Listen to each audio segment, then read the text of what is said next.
ரோஹித் சர்மா இந்திய கிரிக்கெட் அணியோட ஒரு பில்லர்னு சொல்லலாம். அந்த அளவுக்கு பல்வேறு சாதனைகளை இந்திய கிரிக்கெட் அணிக்காக செய்துள்ளார்னு சொல்லலாம். அது மட்டும் இல்லாம ஓடிஐல ஹையஸ்ட் ரன் யாருன்னு பார்த்தீங்கன்னா, நம்ம ரோஹித் சர்மா தான். 264 ரன்கள் அடித்து மிகப்பெரிய அளவுல யாருமே நெருங்க முடியாத அளவுக்கு ஒரு சாதனையை பண்ணி வச்சிருக்காரு.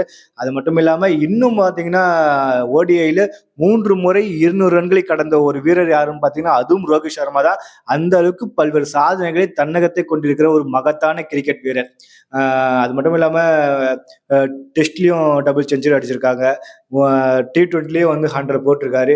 இது மாரி கிரிக்கெட்ல தனக்குன்னு ஒரு அத்தியாயத்தை, தனக்குன்னு ஒரு சரித்திர பதிவேடை நம்ம ரோஹித் சர்மா அவர்கள் வச்சிருக்காங்க. இந்த சூழல் பார்த்தீங்கன்னா, சமீப காலமா பார்த்தீங்கன்னா, ரோஹித் சர்மா அவர்களுடைய ஃபார்ம் அவுட் பார்த்தீங்கன்னா, இந்திய அணிக்கு மிகப்பெரிய அளவுல ஒரு தலைவலியா தான் இருக்கு. இப்ப ஆஸ்திரேலியால நடக்கிற டெஸ்ட் கிரிக்கெட் ஆகட்டும், இதற்கு முன் இந்தியாவுல நடந்த நியூசிலாந்து கிரிக்கெட் ஆகட்டும், எல்லாமே பார்த்தீங்கன்னா, ரோஹித் சர்மாவோட ஃபார்ம் அவுட் பார்த்தீங்கன்னா, இன்னமும் தொடர்ந்துட்டு தான் இருக்கு. அது மட்டும் இல்லாம ஆஸ்திரேலியாவுல நடக்கிற அந்த டெஸ்ட் மேட்ச்ல பும்ரா அவர்கள் விக்கெட் எடுத்த எண்ணிக்கையை விட ரோஹித் சர்மா அவர்களோட ரன் ரேட்டை பார்த்தீங்கன்னா கம்மின்னு சொல்றாங்க. அந்த அளவுக்கு மிக மோசமான ஒரு ஃபார்ம் அவுட்ல தான் ரோஹித் சர்மா அவர்கள் இருக்காங்க. அது மட்டும் இல்லாம அவருடைய ஃபார்ம் அவுட் பார்த்தீங்கன்னா, இந்தியாவுல மிகப்பெரிய அளவுல ஒரு கேள்விக்குறியா தான் பார்க்கப்படுகிறது. பல்வேறு ரசிகர்கள் ரோஹித் சர்மா டீம் விட்டு தூக்குங்க. அதுக்கப்புறம் அவர டீம் விட்டு நீக்குனா தான் அவருக்கு ஒரு பாடமா அமையும் அப்படிங்கிற ரீதியில தங்களுடைய கண்டனத்தை தொடர்ச்சியா சொல்லிக்கிட்டே தான் இருக்காங்க.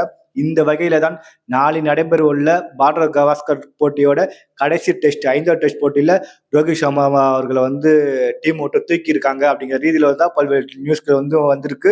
ரோஹித் சர்மாக்கு பதிலா பார்த்தா மறுபடியும் சுபம் கில் அவர்களே போட்டியில சேர்த்திருக்காங்க.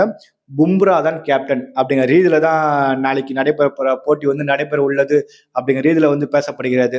கண்டிப்பா இந்திய அணிக்காக பல்வேறு சாதனைகளை செய்த ரோஹித் சர்மா அவர்களுடைய கிரிக்கெட் வாழ்க்கை பார்த்தீங்கன்னா, இந்த அளவுக்கு மோசமா முடியும் அப்படிங்கிற ரீதியில யாருமே எதிர்பார்க்கல. பார்ப்போம். மீண்டும் ரோஹித் சர்மா அவர்கள் தன்னுடைய பழைய ஃபார்ம் மீட்டு கிரிக்கெட்ல தனக்குன்னு ஒரு முத்திரை பதிப்பாரா? அப்படி இல்லைன்னா ஆஸ்திரேலியா நடக்கிற பார்டர் காஸ்கர் போட்டியோட தன்னுடைய கிரிக்கெட் வாழ்க்கைக்கு முற்றுப்புள்ளி வைப்பாரா? அப்படிங்கிற ரீதியில தான் பார்க்கப்படுகிறது. என்ன நடக்கிறது பார்க்கலாம். நன்றி, வணக்கம் மக்களே.